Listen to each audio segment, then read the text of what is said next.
오늘 봉독한 말씀을 가지고 모순 속에 감춰진 하나님의 일하심이라는 제목으로 말씀을 함께 나누도록 하겠습니다.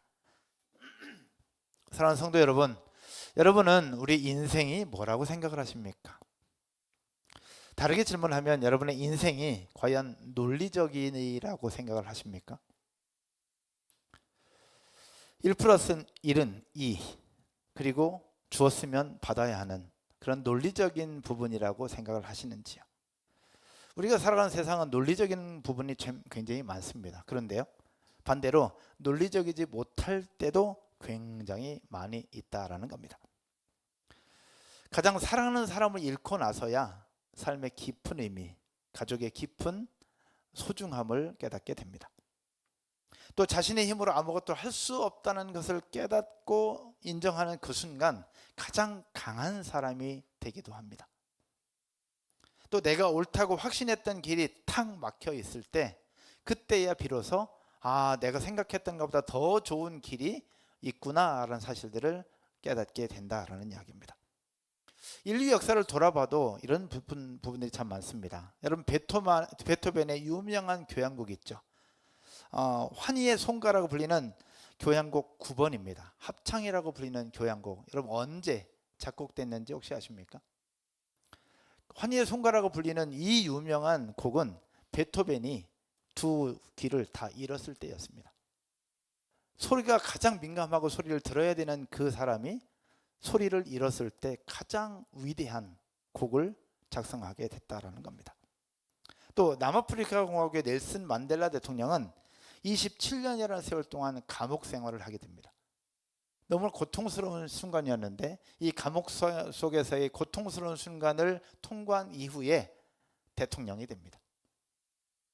그리고 우리의 신앙 영역에서 바라볼 때도 우리는 부활의 영광을 꿈꾸지만 결국 가장 큰 승리는 부활의 영광 이전에 있었던 예수 그리스도의 십자가 위에서 이루어진다라는 것을 우리는 모두 알고 있습니다.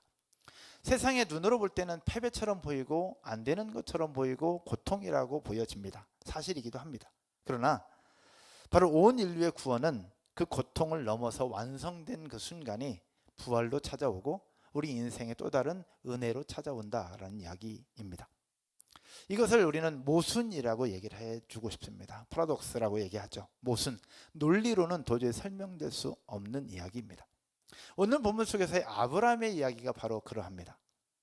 이제 이번 주부터 성경 본문이 목요일부터 창세기로 넘어왔습니다. 창세기 22장과 23장을 통해서 우리에게 보여주고 있는 메시지인데, 이 속에서 가장 중요하게 나타나는 것이 바로 모순이라는 겁니다. 어떤 모순이냐? 하나님께서 100세나 되는 아브라함의 나이에 있을 수 없는 아들을 선물로 주셨어요. 근데 이제는 그 아들을 제물로 바치라고 합니다. 모순이죠. 또 23장으로 넘어가면 하나님께서 아브라함에게 땅을 약속하시면서 너희 자녀들을 바다의 모래처럼 하늘의 별처럼 그렇게 주시겠다 약속하심과 동시에 결국 땅을 약속해 주세요. 근데 정작 아브라함에겐 땅 한 평이 없어요. 아내 사라를 장사 지낼 땅 한 평도 없는 그런 현실을 마주하게 됩니다. 땅을 주신다고 해놓고 아브라함 어떻게 했냐? 그 땅을 돈 주고 사요. 그게 하나님이 주시는 거냐? 우리 인간의 시각으로 보면 모순인 거죠. 그런데 그 모순 속에서 하나님은 놀랍게 일하시는 것들을 우리에게 보여주고 있는데, 이런 장면들을 살펴보면서 저와 여러분의 인생에도 이런 부분들이 심심찮게 나타나고 또 현재의 모습 속에 있을 수도 있다는 거죠. 이 속에서 우리에게 주신 메시지가 뭘까? 이번 창세기 22장과 23장을 통해서 우리에게 주시는 메시지가 무엇일까를 함께 한번 살펴보려고 하는데요. 두 가지 모순을 함께 보려고 합니다. 첫 번째 모순은 뭐냐? 이것입니다. 아들을 주신 후에 다시 바치라고 하시는 모순입니다. 한번 따라서 해볼까요? 아들을 주신 후 다시 바치라고 하시는 모순. 어마어마한 모순이죠. 여러분, 아브라함 이야기를 다 알 겁니다. 혹시 모르시는 분들 계실 수도 있으니 설명을 드리면, 아브라함은 100살에 아이를 낳습니다. 아브라함의 아내 사라가 경수가 끊어졌다고 합니다. 생리가 끊어져서 더 이상 아이를 낳을 수 있는 상황이 아니죠. 100살 가까이 됐으니까. 그런데 그때 하나님이 이삭이라고 하는 아들을 약속의 자녀로 주셨어요. 그런데 이제는 그 아들을 번제로 바치라고 명령을 하신 겁니다. 이것은 단순한 논리적 모순을 넘어서는 신앙의 근간을 흔드는 명령이었습니다. 왜냐하면 하나님이 주신 약속과 달랐거든요. 하나님이 이삭을 주시면서 뭐라고 하셨느냐? 그 이삭이 바로 약속의 씨가 되어 너희 후손을 어마어마하게 주시겠다라고 하신 겁니다. 하늘의 별처럼 바다의 모래처럼. 그런데 그 이삭을 죽인다? 이삭을 제물로 바친다? 그럼 하나님 주신 약속은 다 사라져 버리는 건 아니냐는 거죠. 그렇잖아요. 그 약속을 지키면, 그 명령을 지키면 그 약속이 다 사라져 버리는 거예요. 그러면 그 약속 때문에 명령을 어길 것이냐? 아니야. 명령에 따라야 되잖아. 그 명령에 따르면 하나님 주신 약속은 또 어떻게 되는 것이냐? 결국 약속과 명령의 충돌이 이 본문 속에 나타났던 겁니다. 하나님은 스스로 자신의 약속을 폐기시키는 것이냐? 아니면 그 속에서 아브라함을 통해서 뭔가 요구하시는 것이 있느냐? 이 부분들을 살펴볼 필요가 있다는 이야기죠. 오늘 본문 9절에 보면 아브라함의 행동과 태도가 보여지고 있습니다. 한번 볼까요? 9절입니다. 같이 읽겠습니다. 하나님이 그에게 일러주신 곳에 이른지라 이에 아브라함이 그곳에 제단을 쌓고 아물을 버려놓고 그의 아들 이삭을 결박하여 제단 나무 위에 놓고. 약속과 명령의 충돌 속에 아브라함은 주신 명령에 따라서 그대로 순종합니다. 물론 성경의 앞부분 보면 아들 이삭을 데리고 모리아 산에 올라가기 전에 3일이라는 시간을 보냅니다. 결국 마음 정리했겠죠. 여러분, 이게 과연 쉽겠습니까? 아무리 하나님이 주신 약속의 자녀라고 하지만 이 아들을 다시 제물로 바친다? 저 같으면 못할 것 같습니다. 아무리 하나님의 사람이라고 해도 이게 쉽지 않다라는 거죠.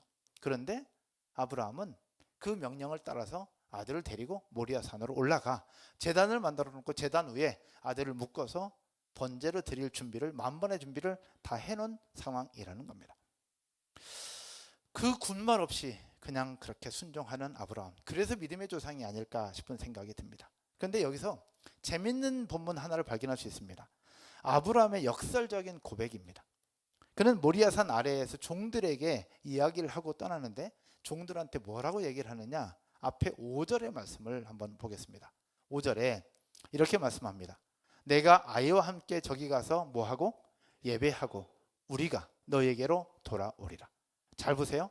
아브라함이 종들에게 하는 얘기입니다. 내가 아이와 함께. 이 아이는 누굴까요? 이삭이죠. 내가 이삭과 함께 저기 가서 예배하고 이삭을 제물로 드리고, 그리고 우리가, 여기서 우리는 누굴까요? 아브라함과 이삭을 얘기합니다. 우리가 너에게로 다시 돌아오리라. 말이 안 되는 얘기입니다. 분명히 올라가서 제물을 드릴 때, 제단에 드릴 때 본인이 이삭을 제물로 바칠 거예요. 이삭을 죽인다는 얘기입니다. 그런데 종들에게 얘기하는 것은 다시 내려올 때 우리가 너에게로 돌아올 것이다 라고 얘기를 하고 있습니다. 그래서 이 우리라는 단어를 히브리어 성경으로 계속 찾아봤어요. 계속 찾아봤는데 그 속에서 이삭과 함께 한다는 표현이에요. 분명히 이삭을 제물로 드리겠다고 했는데 내려올 때 또 이삭과 데려오겠다고 얘기하는 거예요. 모순이죠. 말이 안 되는 겁니다. 그럼 거짓말이냐? 과연 거짓말일까? 아니면 종들이 물어보니까 그냥 둘러대려고 애둘러서 표현한, 그 애매모호하게 표현한 이야기일까? 그것도 아니라는 얘기죠. 그래서 이 문장을 계속 보고 여러 신학자들의 의견과 여러 성경들을 볼 때 결국 이 문장 속에 담겨있는 아브라함의 믿음의 논리가 있더라는 거죠. 아브라함의 믿음의 논리는 뭐냐? 이렇게 이야기를 하고 있는 거예요. 이 문장 하나 속에 그 고백을 하는 겁니다. 이삭은 내가 낳은 아이가 아니다. 이삭은 하나님이 주셨다. 원래부터 나에게 없었다.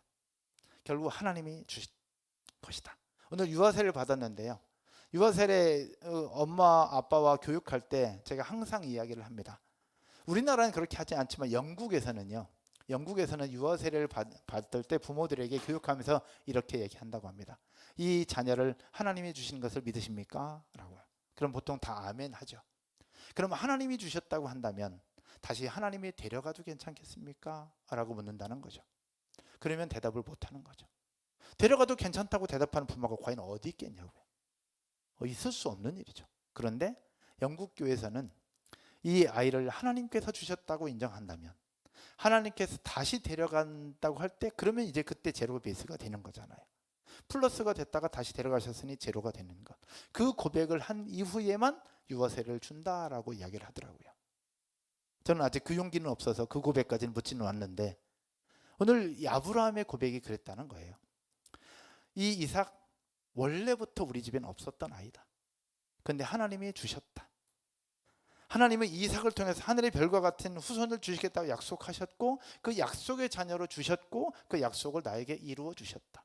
그렇다고 한다면 이 아이를 다시 달라고 명령하시는 그분이 하나님이시니 그분께 드린다 할지라도 하나님은 그 뒤에 또 다른 약속을 이루어 주실 것이라고 하는 믿음이 아브라함에게 있었다라는 이야기죠. 결국 데려가신다 하더라도 하나님 어떠한 방식으로든 약속의 자녀를 또 주시고 이 이삭을 살려주시든 또 다른 약속의 자녀를 주시든 그 속에 하나님의 일하심이 있을 것이다라고 하는 믿음의 논리가 이 문장 안에 다 담겨 있었던 겁니다. 이런 아브라함의 믿음의 고백을 히브리서 기자는 이렇게 설명을 하고 있었습니다. 히브리서 11장 19절 말씀입니다. 같이 한번 보겠습니다. 하나님이 능히 이삭을 죽은 자 가운데서 다시 살리실 줄로 생각한지라. 비유컨대 그를 죽은 자 가운데서 도로 받은 것이니라. 아멘. 아브라함은 그렇게 고백해요. 내가 이삭을 드린다 할지라도 하나님은 그 이삭을 다시 살리실 줄로 생각한지라. 다시 살리실 줄로 믿었다라고 하는 고백이었습니다. 결국 아브라함이 우리가 돌아오리라고 했던 그 말은 상황을 모면하라는 것이 아니라 하나님의 약속이 반드시 이루어진다고 하는 확신에서 나온 논리적 결론이었다라는 겁니다. 결국 우리의 논리로는 죽음이에요. 그러나 하나님 나라의 논리로는 생명인 줄로 믿으시기를 주님의 이름으로 축복합니다. 아브라함은 자신의 계산으로 한 것이 아니라 하나님의 계산법인 약속을 믿었던 겁니다. 하나님의 계산법을 믿었던 거예요. 그것이 바로 그의 발걸음을 산 위로 이끌었던 힘이었습니다.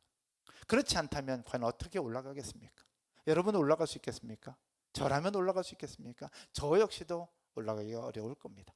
그러나 아브라함이 이삭을 데리고 모리아 산으로 올라갈 수 있었던 그 발걸음의 그 힘은 바로 하나님의 약속을 믿는 그 믿음이었다라는 것이죠. 그 이후에 아브라함이 이삭을 결박하는 순간 어떤 일이 벌어지느냐? 바로 오늘 보면 13절입니다. 13절을 우리 온라인으로 예배하신 분들도 함께 한 목소리로 읽겠습니다. 다 같이요. 아브라함이 눈을 들어 살펴본즉 한 순양이 뒤에 있는데 뿔이 수풀에 걸려 있는지라. 아브라함이 가서 그 순양을 가져다가 아들을 대신하여 번제로 드렸더라. 아멘. 그 앞부분 13절 읽었지만 그 앞부분 11절 12절에 뭐라고 얘기해요? 아브라함이 칼을 들어서 이삭을 내리치려고 할 때 아브라함아 아브라함아 이제 내가 네 마음 알겠다. 네가 네 아들보다 나를 더 사랑하는 줄 알겠다. 그만 그러면서 결국 그때 눈을 들어서 수풀에 걸린 순양을 보게 된 겁니다. 여러분 이게 바로 하나님 나라의 법칙이에요. 참 매정하기도 하고 모순인데요. 나의 힘이 빠지는 그 순간 하나님을 경험할 수 있다라는 겁니다. 내가 준비한 것들을 내려놓는 그 순간 하나님이 준비하신 여호와 이레의 하나님을 볼 수 있는 것이 하나님 나라의 법칙이라는 거예요. 그래서 우리가 너무너무 어렵죠. 그러나 중요한 것은요. 따라서 한번 해볼까요? 가장 소중한 것을 내려놓을 때 하나님이 준비해 주신 더 중요한 것을 볼 수 있다. 내가 생각했던 소중한 것을 내려놓는 그 순간 하나님이 우리 가운데 준비해 주신 우리에게 더 좋은 것을 보고 경험할 수 있는 은혜를 볼 수 있다라는 거죠. 내가 쥐고 있던 손을 펼 때 하나님이 주신 그 선물이 우리 손 위에 놓여지는 것. 이것이 바로 첫 번째 이삭을 드리면서 주셨던 모순 속에 나타난 하나님의 은혜였다라는 겁니다. 두 번째는 어떤 모순이냐? 23장으로 넘어가겠습니다. 우리 성경을 읽지는 않았지만 창세기 23장을 통해서 보여주시는 두 번째 모순인데요. 이렇습니다. 한번 볼까요? 땅을 주겠다고 약속하시고 값을 치르게 하시는 모순이었습니다. 이제 모리아산을 내려온 아브라함에게 기다리던 또 다른 모순이 있었습니다. 그것은 바로 무엇이냐? 함께 평생토록 함께했던 아내 사라가 죽음을 맞이하게 된 겁니다. 얼마나 슬펐겠어요? 물론 100살이 넘게 127세라고 성경은 얘기를 하고 있는데 100살이 넘게 살았기 때문에 좋냐? 그렇지 않아요. 슬펐을 거예요. 너무 아팠을 거예요. 그런데 더 아픈 것은 무엇이냐? 현실입니다. 여러분 하나님이 아브라함에게 어떤 약속을 주셨어요? 바로 땅을 주시겠다 약속하셨어요. 네가 어디로 가든지 네가 할 수 있는 모든 땅 주시겠다고. 그런데 가나안 땅 전체를 주겠다고 분명히 약속하셨음에도 불구하고 사랑하는 아내를 장사 지낼 만한 땅 한 평도 그의 손에는 없었던 겁니다. 이게 현실이었어요. 땅을 주시겠다 약속하셨는데 진짜 내 손에 있는 현실은 아내를 장사 지낼 무덤 하나조차, 장사 지낼 땅 한 평조차 없는 것이 아브라함의 현실이었다는 겁니다. 약속의 땅을 수년 동안 걸어 다녔음에도 불구하고 그의 손에 쥔 것은 아무것도 없는 이 현실, 어마어마한 모순이었습니다. 바로 그때 바로 햇사람들이 등장을 해요. 햇사람들이 등장을 해서 아브라함에게 호의를 베풀면서 이렇게 얘기를 하는데 한번 볼까요? 창세기 23장 6절의 말씀입니다. 호의를 베풀면서 묘지할 데가 없으니까 햇사람들이 이렇게 얘기해요. 내 주여 들으소서. 아브라함에게 이야기하는 겁니다. 당신은 우리 가운데 있는 하나님이 세우신 지도자 신이 우리 묘실 중에서 좋은 것을 택하여 당신의 죽은 자 아내 사라를 장사하소서. 우리 중에서 자기 묘실에 당신의 죽은 자 장사함을 금할 자가 없으리다. 결국 당신의 아내를 장사하는데 우리 묘실을 쓰십시오. 공짜로 쓰십시오. 이거 쓰는데 아무도 반대할 사람이 없습니다. 그냥 공짜로 쓰십시오 라고 하는 햇사람들의 호의였습니다. 공짜로 쓰는 거예요. 어쩌면 우리가 이렇게 생각할 수 있습니다. 상식적으로 보면 이게 바로 하나님의 은혜구나. 하나님이 드디어 이제 약속의 땅을 주시는구나. 이제 드디어 하나님의 역사가 일어나는구나 라고 생각할 수 있다라는 거예요. 여러분 그렇지 않겠습니까? 공짜로 쓰라고 하는데 이 은혜죠. 우리가 어린이 교회를 준비하면서 우리 파모스 여학원을 얘기할 때, 또 일타 여학원을 예약할 때 제가 파모스 여학원 얘기했던 데이 집사님에게 그 얘기했어요. 혹시 우리가 비용을 얼마나 주면 될까? 그랬더니 비용 없습니다. 공짜로. 할렐루야. 기도 응답이다. 우리는 그렇게 생각을 하잖아요. 어쩌면 아브라함의 입장에서도 이건 기도 응답이야. 하나님이 약속하신 게 이루는 거야. 공짜로 쓰래잖아. 너무 좋잖아요. 드디어 하나님이 약속하신 것을 이루는구나 라고 생각할 수 있다라는 거죠. 근데 아브라함이 어떻게 해요? 성경대로 거절합니다. 그렇지 않겠다. 이 땅값이 얼마냐? 그랬을 때 햇사람들이 400세켈이긴 하지만 그냥 쓰십시오 라고 얘기해요. 한 번 더 얘기합니다. 그러면 그냥 쓸만도 한데 아브라함은 400세켈을 지불을 해요. 여러분 400세켈이 얼마나 될까요? 400세켈이 얼마나 되는가를 한번 이렇게 조사를 해봤어요.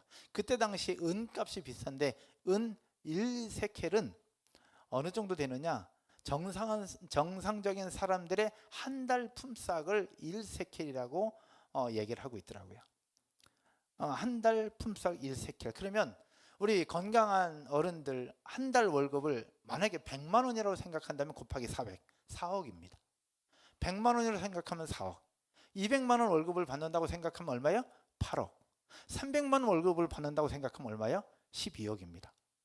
혹 400만 원 받는다고 하면 16억입니다. 무덤 하나에 16억. 좀 깎으면 12억.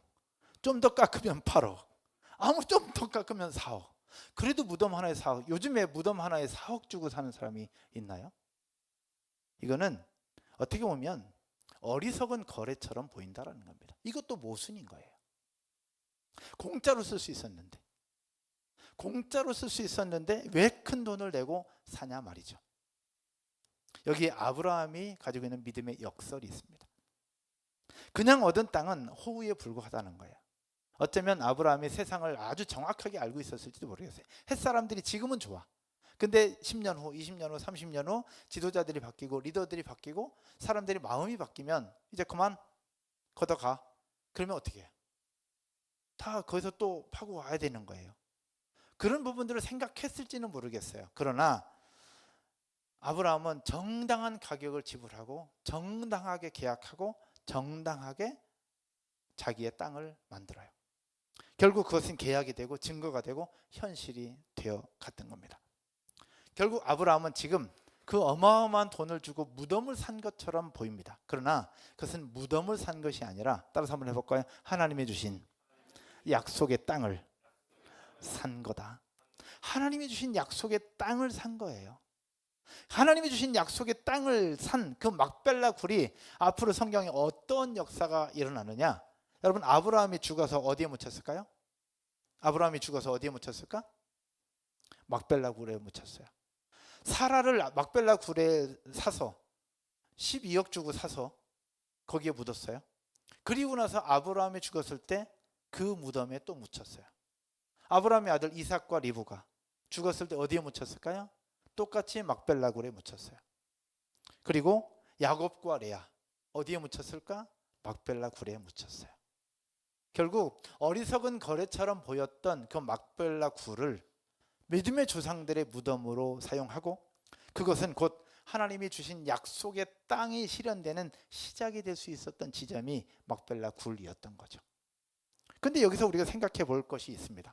하나님 분명히 약속의 땅을 주신다고 약속하셨잖아요. 주신다고 얘기했으면 주셔야지 왜 돈을 내고 사라고 하냐 말이죠. 말이 안 되잖아요. 주셔야지 왜 돈을 내고 사라 그래.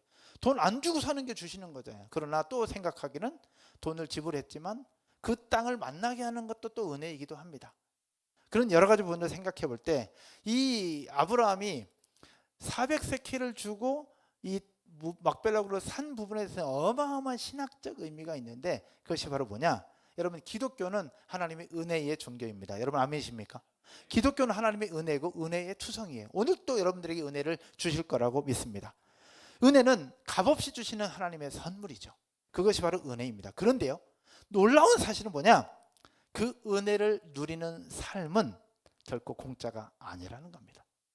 따라서 해볼까요? 하나님이 주시는 것은 은혜지만 그 은혜를 누리는 삶은 공짜가 아니다. 은혜를 누리는 삶은 공짜가 아니라는 겁니다. 대가를 치른 자리에서부터 하나님의 약속은 현실이 된다라는 이야기죠. 우리 정직한 수학 얘기했는데, 어떻게 보면 옆에 있는 원장이 제안했던 제안은 어떻게 보면 학원이 더 잘 되고 더 번성할 수 있는 제안이었어요. 그러면 훨씬 더 학생들도 많아지고 더 좋을 수 있는 제안이 분명합니다. 그러나 정확하게 그것은 편법과 불법이라는 이름으로 거절을 한 거예요. 그 부분에서 칭찬을 해주고 싶어요. 정직하게 살기 위해서 내가 눈에 보이는 번성을 포기한 거죠. 이게 대가지불이라는 얘기죠. 바쁜 일상 속에서도 예배의 시간을 떼어놓는 것, 이게 대가지불인 거고요.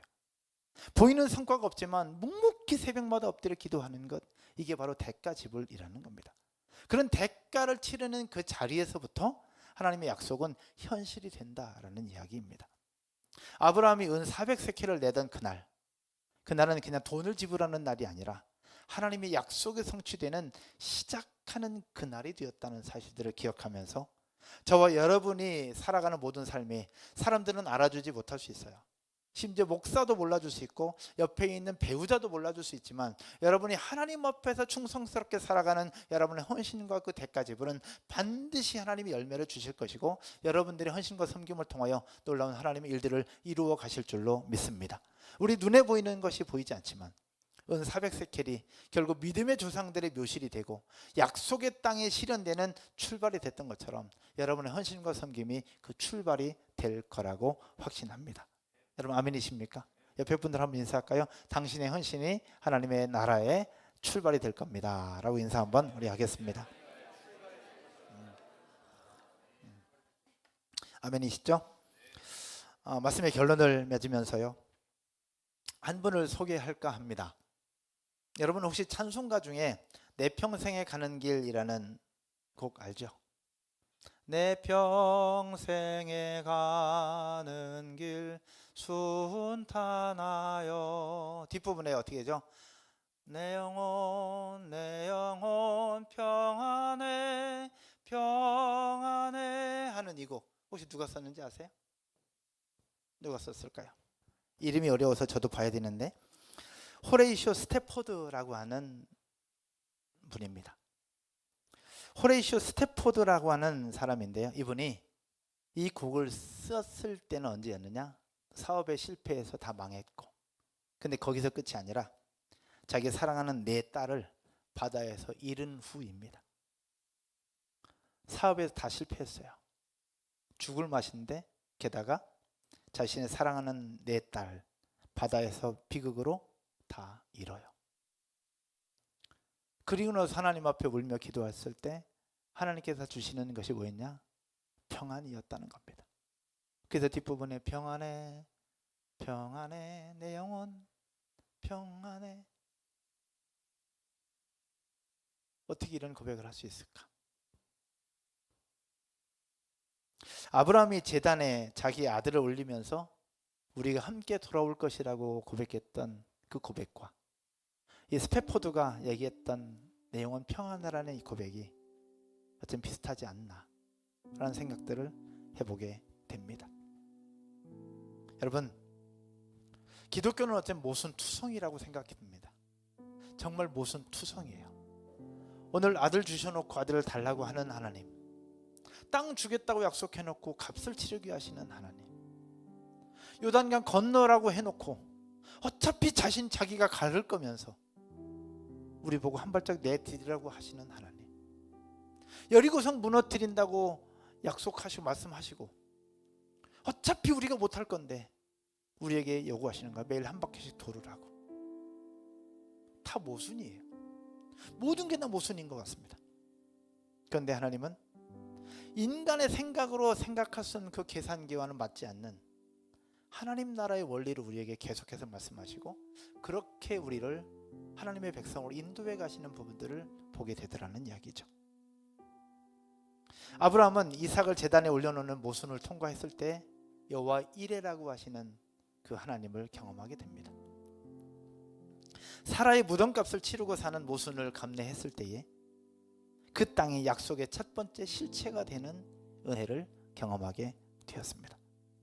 결국 모순이 그를 넘어뜨린 것이 아니라 그 모순이 그를 믿음의 조상으로 만들어 주셨다라는 겁니다. 혹시 여러분들에게 지금 이삭과 같은 존재가 있습니까? 하나님이 드리라고 하시는데 절대 드릴 수 없어. 이것만큼은 내가 안 돼. 이건 안 돼, 이건 안 돼. 라고 하는 부분이 혹시 있으십니까? 하나님은 그것을 제단 위에 올리라고 말씀하십니다. 그러나 결코 올리기가 쉽지 않습니다. 왜냐하면 모순이니까.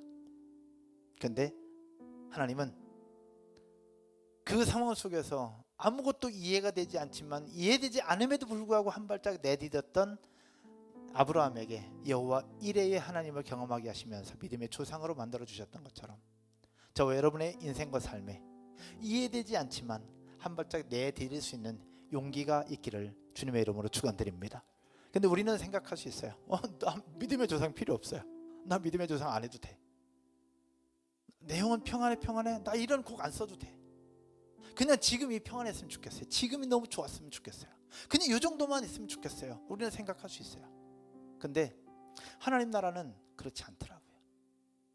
하나님 나라는 계속 존재하는 것이 아니라 그 속에서 우리에게 계속 끊임없이 뭔가를 요구하는데 그것이 다 모순이라는 거예요. 그 모순을 뚫고 일어서서 믿음으로 승리해가는 저와 여러분 모두가 되기를 주님의 이름으로 축복합니다.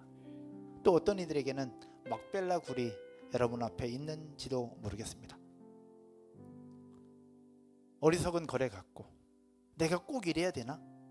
꼭 이렇게 할 필요가 있나? 공짜로 쓰라고 하는데 그렇게 비싼 값을 지불할 필요가 있나? 라고 생각하는 부분이 있을 수 있습니다. 제가 우리 포터블루 가이드에 첫 번째 질문으로 제가 넣어놨습니다. 눈에 보이는 성과가 없지만 지속하고 있는 기도가 혹시 있는가? 아무도 알아주지 않는데 그럼에도 불구하고 내가 지키고 있는 신실함이 있는가? 손해를 감수하면서도 포기하지 않는 정직함이 있는가? 여러분, 그 대가를 치르는 자리에서 하나님의 약속은 성취된다는 사실을 기억하기를 주님의 이름으로 축원드립니다. 여러분, 하나님은 지금도 일하고 계십니다. 지금도 일하고 계세요. 그러나 우리가 이해되지 않을 때가 참 많습니다. 우리 어린이 교회 얘기하는데 여러분 어린이 교회에 대해서 과연 어떻게 생각하십니까? 지난주 어린이 교회 기도 모임 하면서 많은 생각들이 들었습니다. 하나님이 과연 어떻게 일하실까? 이번 주 중에 계속 기도하면서 하나님께 저에게 그런 말씀하셨어요. 어린이 교회 우리가 시작하지만 니네 교회가 못할 수도 있어. 그래도 할래? 라는 것이었습니다. 우리 교회가 시작하지만 니네 교회가 못할 수도 있어. 그래도 할래? 여러분 하시겠습니까? 우리가 이렇게 피땀 흘려서 기도하고 또 헌금하고 마음 모으고 에너지 쓰고 시간 들이고 그렇게 할 건데 니네 교회 이름이 안 나가도 되고 손병세 이름이 안 나가도 되고 이철규 이름이 안 나가도 되고 그래도 할래? 그래도 할 거니? 저의 대답은 뭔지 아십니까? 네 주님, 우리가 못해도 괜찮습니다. 우리 이름 안 나와도 괜찮습니다. 우리 하다가 멈추잖아요. 그러면 하나님이 누군가를 통해서 그 속에 일하실 거예요. 할렐루야. 하나님 그걸 원하신다는 거예요. 그래서 하는 거예요. 왜? 초등학생 2,000명이 넘는 그곳에 지금 2,000명이지만 내년도 2,000명일 것이고 5년 뒤에도 2,000명이야. 앞으로 10년 후에는 모르겠어요. 그러나 그곳에 교회가 하나도 없어. 교회가 있어야 되지 않을까요? 그걸 우리가 하자는 거예요. 더 행복한 교회 안 해도 돼. 우리 이름 안 해도 돼. 누군가는 해야 된다는 거예요. 그렇다면 저와 여러분들이 그 일을 감당했으면 좋겠다라는 거예요. 여러분 아멘이시죠? 이것도 모순이에요. 모르겠어요. 저도 모르겠어요. 이것도 모순인데 하나님은 그 발걸음을 우리 보고 옮기라고 하시는 거예요. 그러면 가야죠. 그렇지 않겠습니까? 사랑하는 여러분, 오늘 보면 마지막 14절 읽고 말씀 마치도록 하겠습니다. 14절. 오늘 보면 14절입니다. 같이 읽겠습니다. 아브라함이 그 땅 이름을 여호와 이레라 하였으므로 오늘날까지 사람들이 이르기를 여호와의 산에서 준비되리라 하더라. 아멘. 그 땅 이름을 여호와 이레라고 해요. 하나님의 이름이 여호와 이레였는데 이제는 그 땅의 이름을 여호와 이레라고 부르면서 사람들이 이르기를 여호와의 산에서 준비되리라. 여러분의 인생과 삶에서 이런 하나님의 역사들이 준비되는 축복의 주인공들이 되기를 주님의 이름으로 축원드립니다. 여러분 아멘이시죠? 자리에서 한번 일어나셔서 우리 찬양 한 곡 드리고 기도하며 마무리하도록 하겠습니다. 이 시간 드릴 찬양은 주